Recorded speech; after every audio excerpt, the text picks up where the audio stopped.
Hey guys, thanks for checking back with the channel. This time I'm going to be painting this cute little red squirrel. This is a part of some new banner art and channel art that I created. I used to have some trees, but that wasn't very indicative of the type of work that I actually do. So I definitely wanted to update that. I painted this little guy in watercolor and gouache and colored pencil, and just full disclosure, I did use an airbrush for that blurry background to get that in quickly. I've had some people kind of act like airbrush is cheating, so if you're one of those people, we're gonna cheat in this painting. Okay, let's get started. So as usual, I am starting in the background.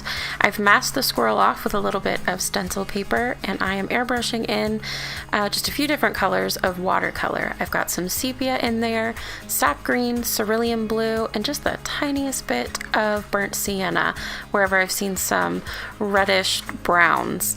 I'm also going to come back through here in a second with a little bit of white. This is permanent white gouache, and that will push everything back, soften it up. Any place I want to kind of look like it's further in the distance, or just soften and blend the colors. It's a really quick way to do that.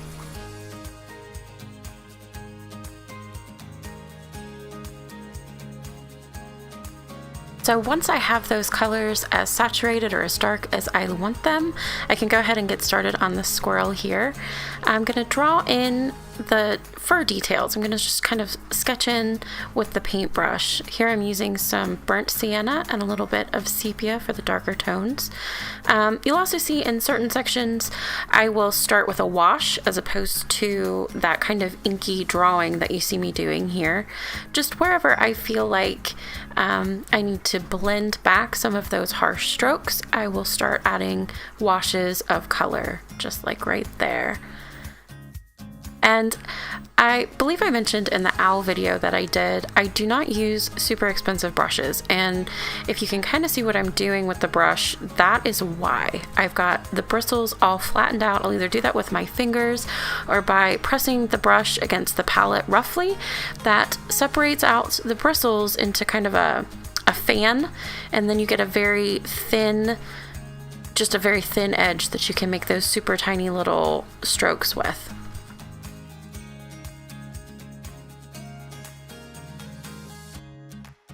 I do seem to be missing a little bit of footage here, and I apologize for that, just of that tree branch, but it's the same process. And I'm just continuing to build up washes of those few colors, that burnt sienna, the sepia for the darker, and I've added just a tiny bit of Payne's gray into the shadow areas. I'm watching my reference photo where the lights and darks are, the direction of the fur, and just kind of softly adding in those little details and building them up gradually.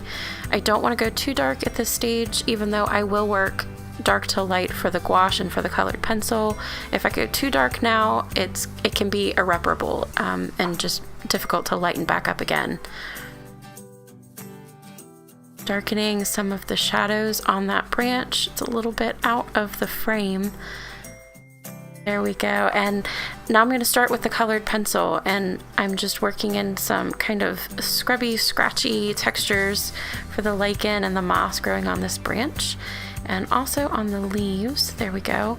I struggled with these leaves, and I think that's important to say because everyone I know is in a different place in their art journey, and sometimes you think that, you know, once you've painted for so long, or you become a professional, or whatever your goal is, that you won't have these kinds of struggles, and that's just not true. There'll always be little things that kind of get to you and you have to work harder at, and the leaves in this case were my struggle. Now I'm adding some gouache. You can see how much more opaque that is. I've gone over the tree branch, and I'm just going to continue fighting with these leaves throughout the entire process of the painting. I'm just trying to get more detail in. I think I was mostly just struggling because it was such a small space.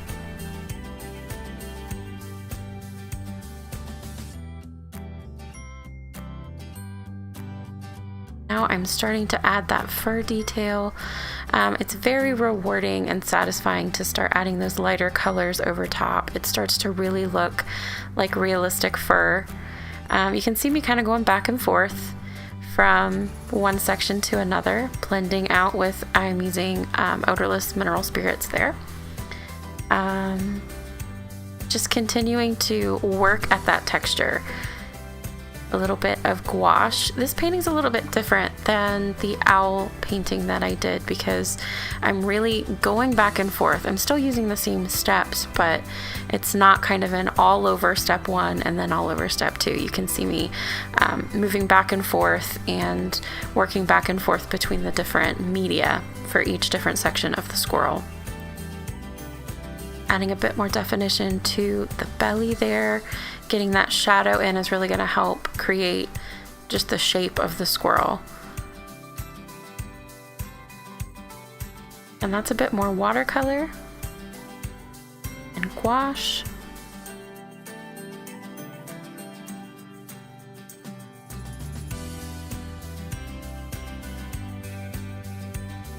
And as you use these different mediums together, you kind of get a feel for what's going to work best for whatever you're trying to achieve. So it doesn't necessarily have to be a step one, step two, step three process like that. You can see I'm just going to continue switching back and forth for just whatever tool is going to get me the best result for that particular section. And again, as I'm working, I'm paying close attention to my reference photo. I'm looking at the shadows and the highlights and the colors and the direction of the hair growth and where it's sticking out and where it's kind of curving down, where the light is hitting. All of these little details are so important, and if you just take some time, don't rush, pay very close attention and really kind of pick apart what you're seeing, because all of that adds up to a realistic painting in the end.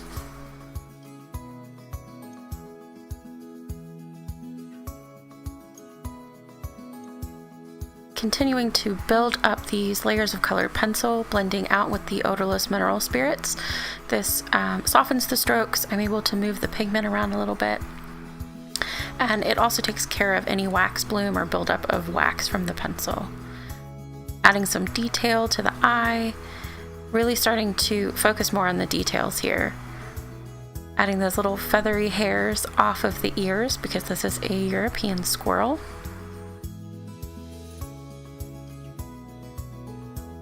You can see as I blend out with the paint thinner, it almost acts like a layer of watercolor. Just get a very soft, kind of translucent wash of pigment from that colored pencil. Coming back in here with a flat brush and some white gouache. This is quite thick, quite dry paint, very opaque, and I am starting to add indications of highlights and glossiness to the fur. Adding some soft golden tones with an orangey yellow mix of gouache, and then going back to the colored pencil just for more definition, darkening up that ear a little bit.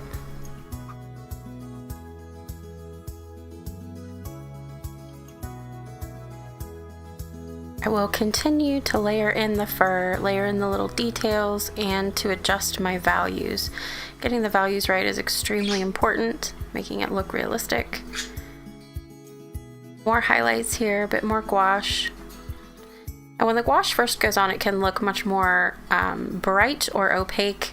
Gouache in itself as a medium looks quite different when it's wet than when it's dry, so that's something you kind of have to get used to. But as I add the lighter layers of gouache, they do seem to fade and blend in a little bit. So I'll just continually keep layering that up until I get the values and the colors that I want.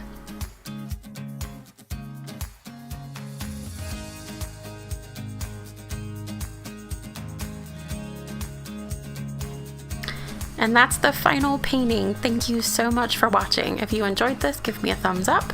Subscribe if you'd like to see more. I am working on a weekly video schedule, so if there is any topic you would like me to cover or subject you'd like me to paint or draw, please let me know. And just let me know in the comments what you are working on and what kind of animals or subjects you like to paint.